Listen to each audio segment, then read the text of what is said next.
see lahvatab leekidesse ja see kukub kokku.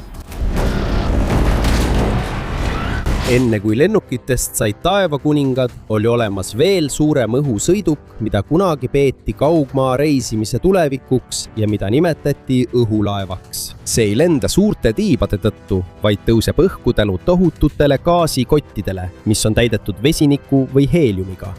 Need on gaasid, mis on õhust kergemad. Kui tõstev gaas on piisavas koguses, suudab see hõlpsasti kanda metallraami, mootoreid, kütust, meeskonda, reisijaid ja lasti. Sellel on ka propellerid ja juhtpinnad, nii et seda ei vii tuul lihtsalt minema nagu tavalist õhupalli. Kõige kuulsam sellist tüüpi õhulaev on Zeppelin. See sai nime krahv Ferdinand von Zeppelini järgi, kes oli endine Saksa sõjaväeohvitser ja uskus, et on võimalik ehitada suur õhulaev, millel on jäik siseraam. Ta ei olnud esimene inimene, kes tegi juhitava õhulaeva, kuid tema arendas välja jäiga konstruktsiooni, millest sai 20. sajandi alguse lennureiside sümbol. 1900. aasta 2. juulil lendas tema esimene Zeppelin nimega LZ1 üle Bodeni järve Saksamaal. Esimene lend kestis vaid umbes 18 minutit.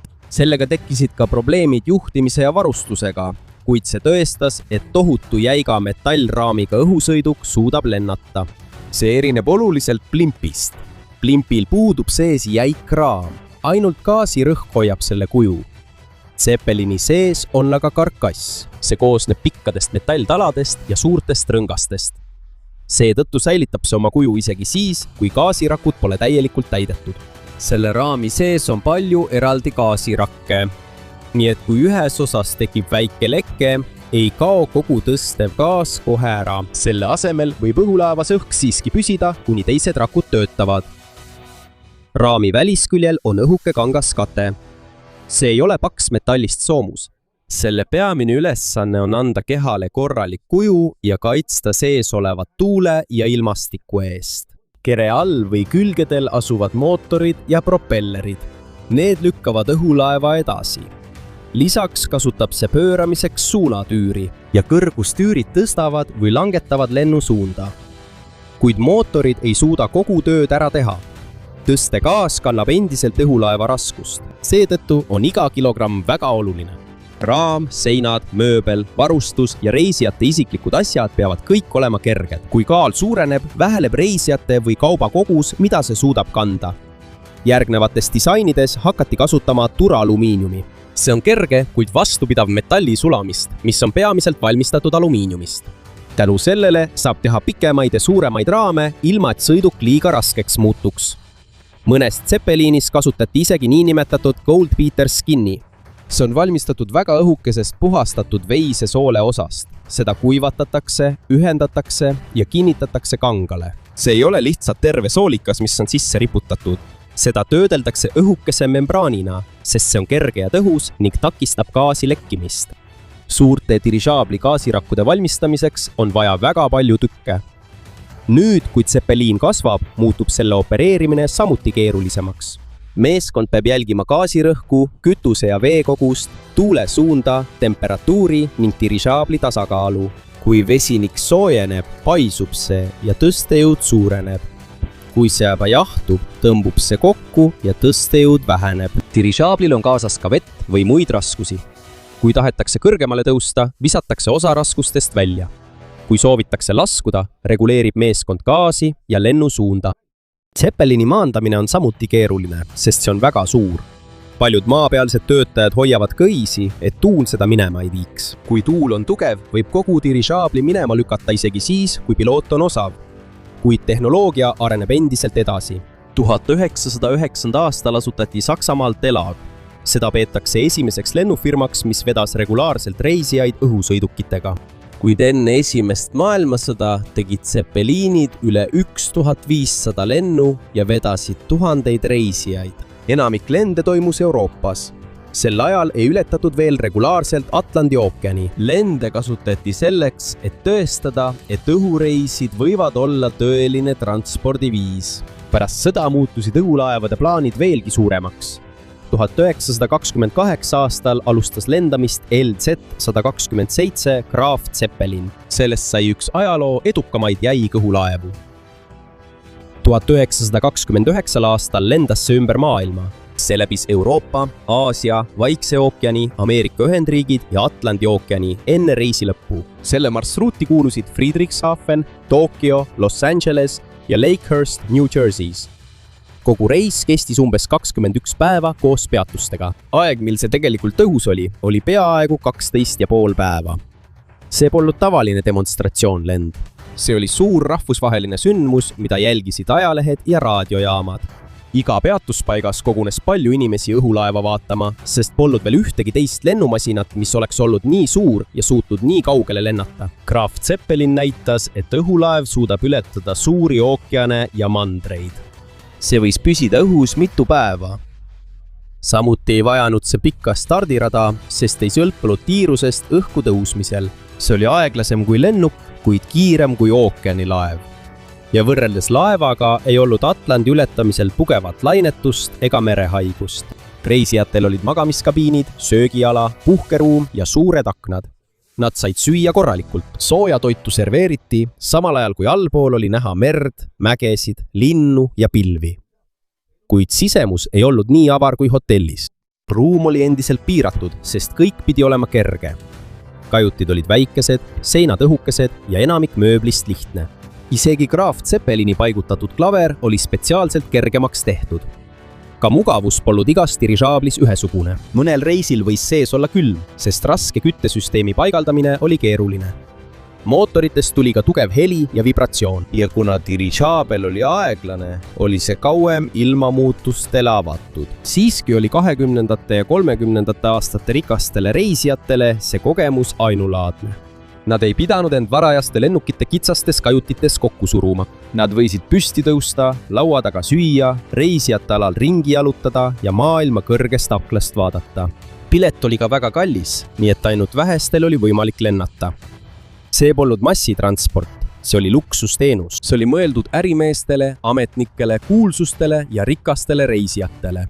Saksamaa kasutas Zeppelini edu ka oma insenerikunsti ja rahvusliku uhkuse näitamiseks. Avalikkuse silmis oli see suur dirižaabel tõestuseks, et kunagi võimatuna tundunud õhureisid on nüüd võimalikud ja võivad muutuda regulaarseks. Kuid mida suuremaks dirižaablid muutusid, seda suuremaks kasvasid ka probleemid, mida tuli kontrolli all hoida. Nende kere oli väga suur. Tuul mõjutas tugevalt nende suunda. Nad suutsid halba ilma vaid aeglaselt vältida ja nende õhukesse katte all oli miljoneid kuupjalgu tõstegaasi. Saksamaal kasutati tavaliselt vesinikku, sest seda oli palju, see oli odav ja andis tugevama tõstejõu kui heelium. Kuid vesinik süttib väga kergesti. See ei sütti automaatselt gaasirakkudes olles. See peab esmalt hapnikuga segunema ja vajab süttimiseks süüteallikat. Aga kui tekib leke, tuli või elektrisäde, võib tuli väga kiiresti levida. Seetõttu on sees ranged ohutusreeglid. Tule kasutamine on kontrollitud ja köögiseadmed on spetsiaalsed. Samuti tuleb jälgida elektrisüsteemi, mootoreid ja võimalikke gaasilekkeid. Sellest hoolimata kasvas avalikkuse usaldus Zeppelini vastu pidevalt. Paljud uskusid, et sellest saab peamine sõiduk pikkadeks vahemaadeks reisimiseks. Sellel oli piisav lennuulatus, et ületada ookean. Reisijatele oli piisavalt ruumi ja see ei vajanud suuri lennuradu, mida raskemad lennukid vajavad. Aga samal ajal, kui reisijate salongi täiustati ja marsruute pikendati, arenesid ka püsitiivalised lennukid kiiresti. Lennukimootorid muutusid järjest võimsamaks. Turvalisi lennujaamu tuli juurde ja reisid muutusid iga aastaga kiiremaks. Tol ajal polnud veel selge, kumb tehnoloogia võidab. Lennuk oli väiksem, kiirem ja lihtsamini masstoodetav. Õhulaev oli aga avaram. See suutis õhus püsida kauem ja sellel oli tohutu potentsiaal pikkadeks vahemaa reisideks. Mõne aasta jooksul näis, et mõlemal on oma koht, kuid Zeppelini suurimaks katsumuseks polnud mugavus ega kiirus. Küsimus oli selles, kui kaua suudetakse seda õhus turvaliselt hoida. Hiiglaslik õhusõiduk, mis sõltub tuleohtlikust gaasist ja mille konstruktsioon on väga õhuke. Õhulaeval olid kajutid väikesed ja lihtsad. Seal oli narivoodi, väike kraanikauss, riiul ja õhuke kangastein. Kula tubade vahel olid õrukesed seinad. Oli lihtne kuulda kõrval oleva reisija häält ja liikumist. Peaaegu kõik esemed tehti võimalikult kerged. Paljud voodid, toolid, uksed ja mööbel olid valmistatud alumiiniumist. Iga lisakilogramm mõjutas dirižaabli kandevõimet. Söögituba ja puhkeruum olid avaramad. külgedel olid pikad aknad, kust reisijad said jälgida merd, linnu ja maad, millest nad möödusid. Lahtine tuli oli rangelt teelatud, sest Hindenburgi tõsteaineks oli vesinik. Enne pardale minekut võeti reisijatelt ära tikud ja tulemasinad, kuid sees oli olemas suitsetamisruum. See oli eraldatud teistest dirižaabli osadest ja sellel oli 2-kordne õhulukk. Ruumis oli kõrgem õhurõhk, et vesinik ei pääseks kergesti sisse. Ainult ühte elektrisüütajat tohtis kasutada ja see oli ruumi külge kinnitatud. Sellest hoolimata, kui Saksa dirižaablit kasutati luksusreisideks, kasutas sõjavägi dirižaablit patrullimiseks ja luureks. Dirižaabel suudab õhus püsida kaua. Seetõttu saab sellega otsida laevu, allveelaevu ja vaenlase liikumist avamerel. Kuid see ei ole nähtamatu. Dirižaabel on väga suur ja aeglane, seega on seda taevas lihtne märgata. Ameerika Ühendriikides ehitas merevägi dirižaabli, mis kandis väikseid lennukeid.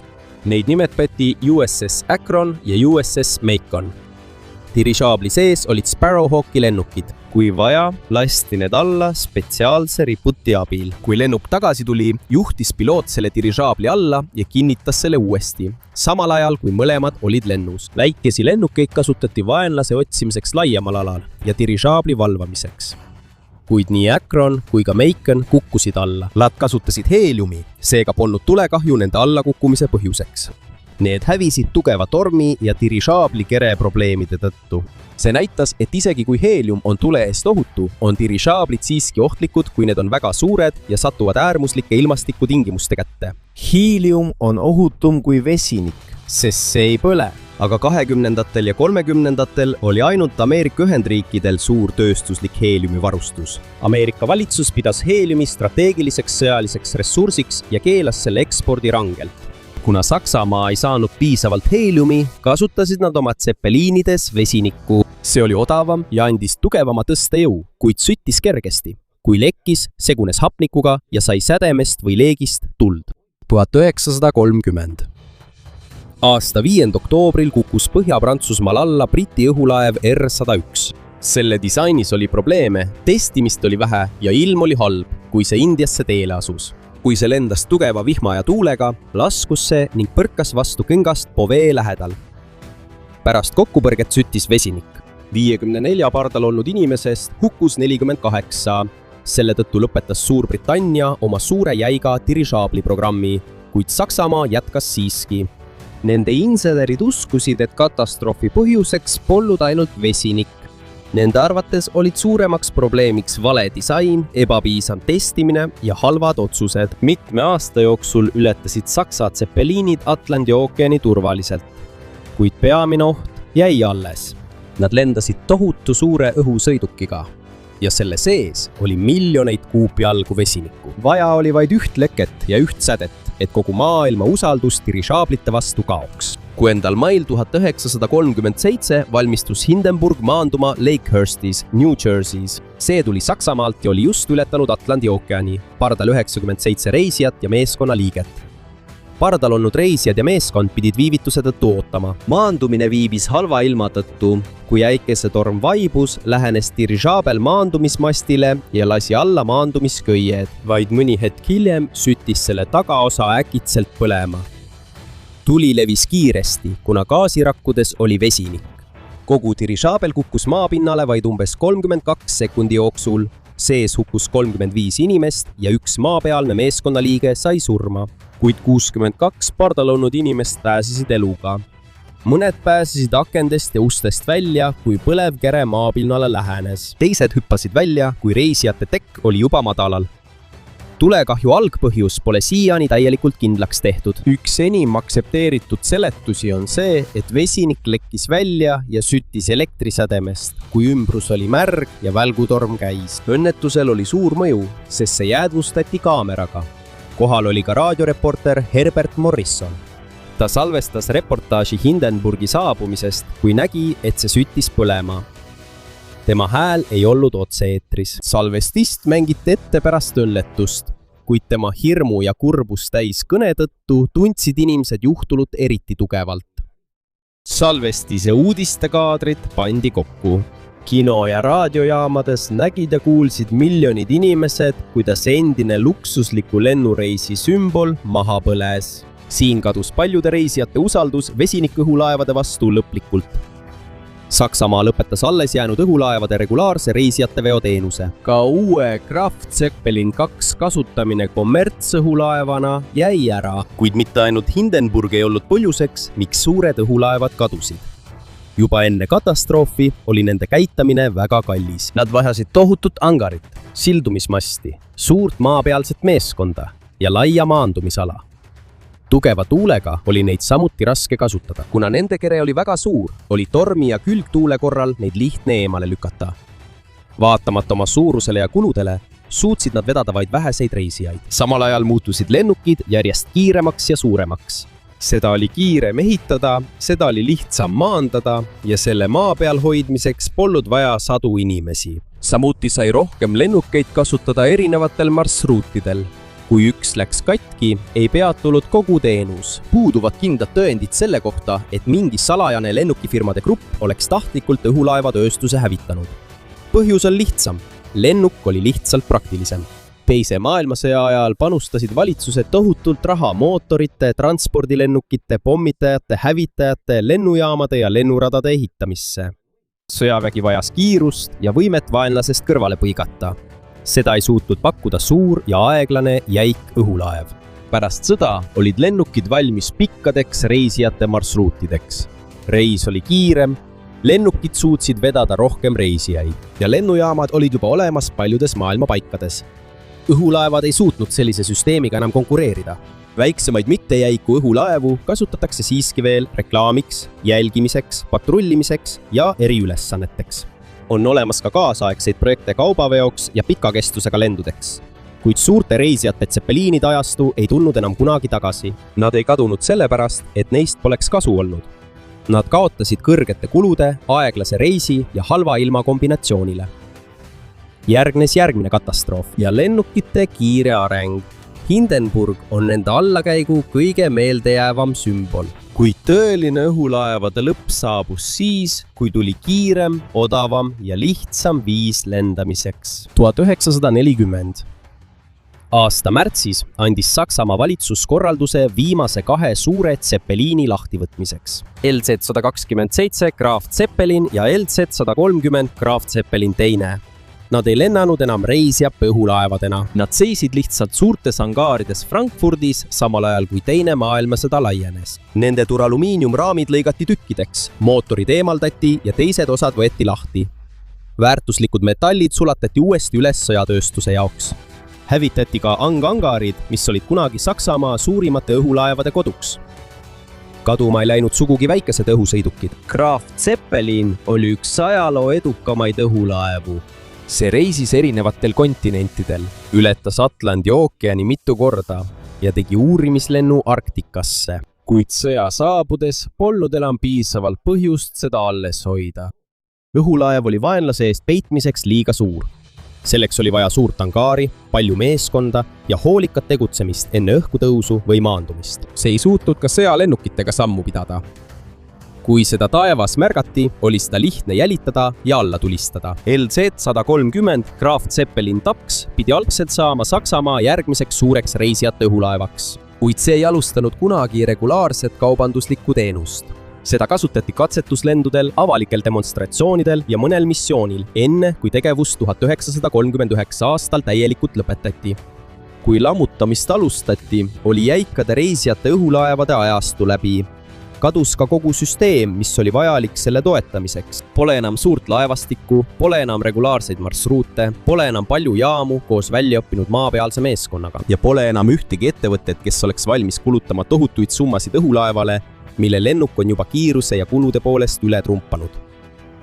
Kuid õhulaev ei kadunud täielikult. Väiksemaid mittejäiku õhulaevu kasutati jätkuvalt reklaamis, televisioonikajastustes, rannikupatrullis, jälgimisel ja teaduslikus vaatlemises.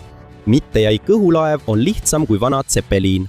Sellel puudub suur jäik raam sees, seega on seda odavam valmistada ja kasutada. See ei suuda vedada väga palju reisijaid ega kaupa, aga see suudab püsida ühes kohas kaua, lennata aeglaselt ja pakkuda selget vaadet õhust. See on võime, mida tänapäeva ettevõtted taas uurivad. Nad ei püüa enam tuua dirižaablit tagasi reisilennuki asendajana. Ükski dirižaabel ei suuda võistelda kaasaegse lennuki kiire lennuga kaugete linnade vahel. Selle asemel otsivad nad ülesandeid, mida teistel sõidukitel on raske teha. Üks uutest projektidest on Pathfinder 1, mille arendas LTA Research Ameerika Ühendriikides. See on kaasaegne jäik dirižaabel, mis kasutab heeliumi, elektrimootoreid, arvutiga juhitavaid süsteeme ja kergeid materjale. See ei ole lihtsalt vana Zeppelini koopia. Sellel on elektrilised tõukurajamid kere eri osades. Propellerid suudavad muuta oma tõukejõu suunda, et aidata pööramisel, tõusmisel, laskumisel ja positsiooni hoidmisel.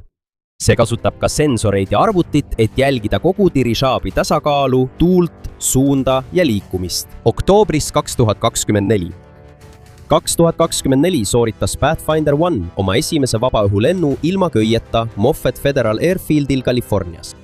Pärast seda jätkati teste, et see saaks lennata kaugemale, kauem ja erinevates tingimustes. Praegu on see endiselt kontseptsiooni tõestus ja ei ole veel regulaarne kauba ega reisijate veosõiduk.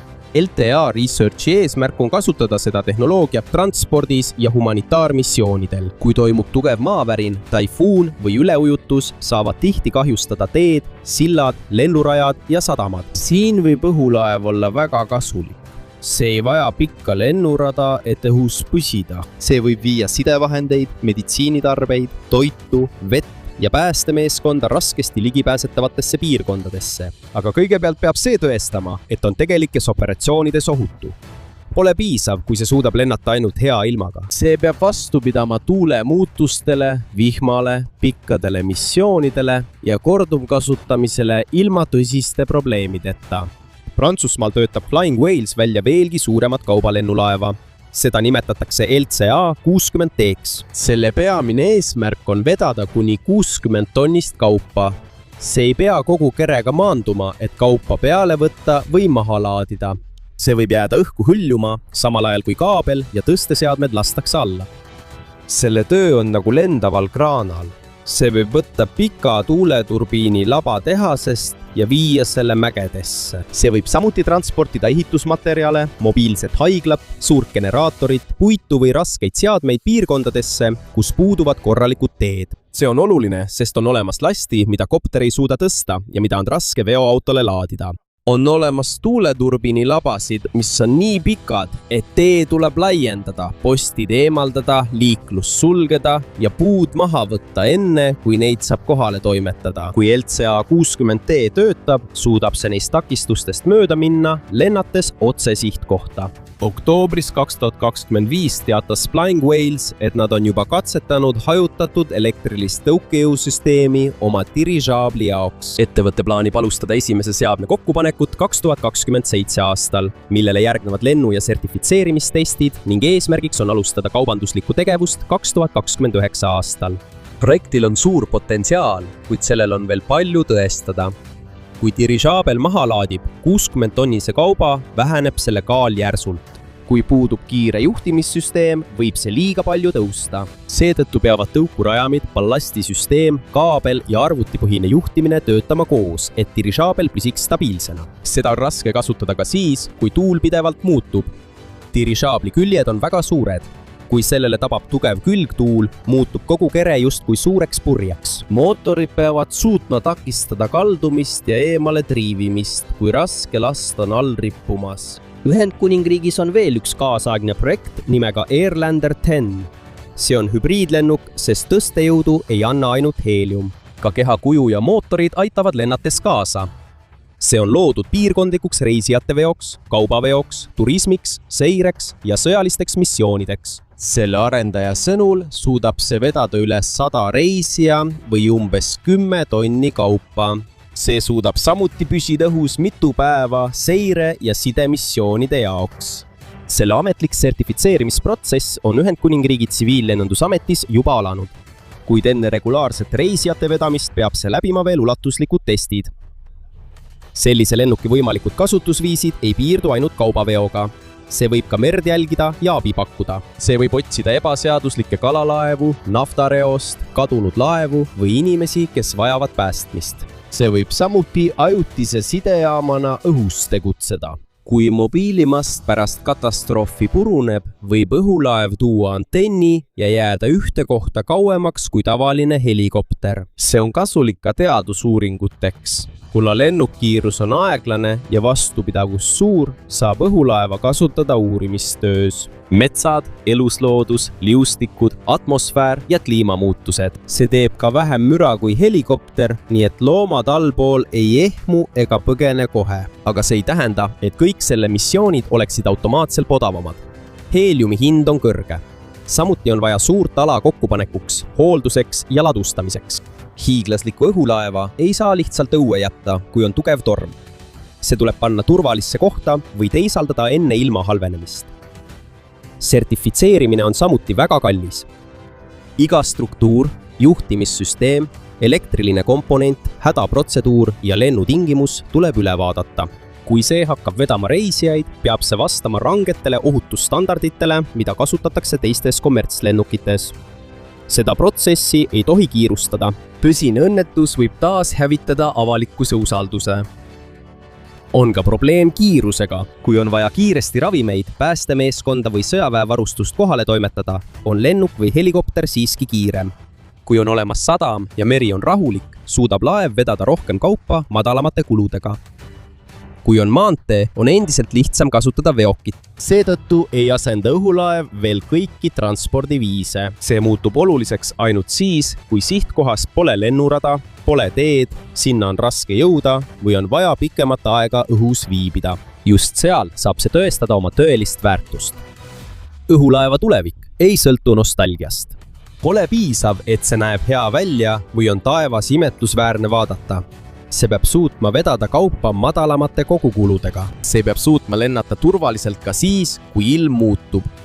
See peab töötama korduvalt ilma, et vajaks pidevalt tohutut maapealset meeskonda. Ja see peab leidma piisavalt kliente, et tagasi teenida arendusse paigutatud miljardid investeeringud.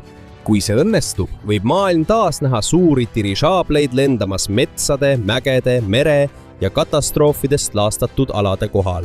Aga nende töö saab olema hoopis teistsugune. Nad ei ole enam hõljuvad hotellid, vaid vähestele rikastele. Nad ei ole enam ka ainult ühe riigi võimu sümboliks. Nendest saavad vahendid raskete kaupade vedamiseks, päästetöödeks, teadusuuringuteks, järelevalveks ja ühenduse loomiseks kogukondadega, kellel on juba pikka aega olnud raske ühendust saada. Seal näeme, kas tõesti on sellel kunagi maailma poolt hüljatud tehnoloogial teine elu. Mitte sellepärast, et me läheksime tagasi minevikku, vaid sellepärast, et on olemas tänapäevaseid probleeme, mida ei saa lahendada ainult kiirusega. On kohti, kus ei ole vaja kiiremat lennukit. Neil on vaja sõidukit, mis suudab kohale jõuda ka siis, kui pole lennujaama, pole teed ja peaaegu pole muid võimalusi vajaliku kohale toimetamiseks. Kui uue põlvkonna dirižaablid suudavad tõestada, et nad on võimelised seda tegema turvaliselt ja tasuvalt, siis ei jää need enam vaid Hindenburgi ja Graf Zeppelini mälestus. Sellest saab uus transpordiliik. See on aeglasem kui reaktiivlennuk, kuid suudab jõuda kohtadesse, kuhu tavalised lennukid ei pääse. Ja võib-olla ongi see põhjus, miks dirižaablid pole täielikult kadunud. Need ei oota, et lennukid neid asendaksid. See ootab lihtsalt, et leida töö, mis on tõesti just selle jaoks mõeldud.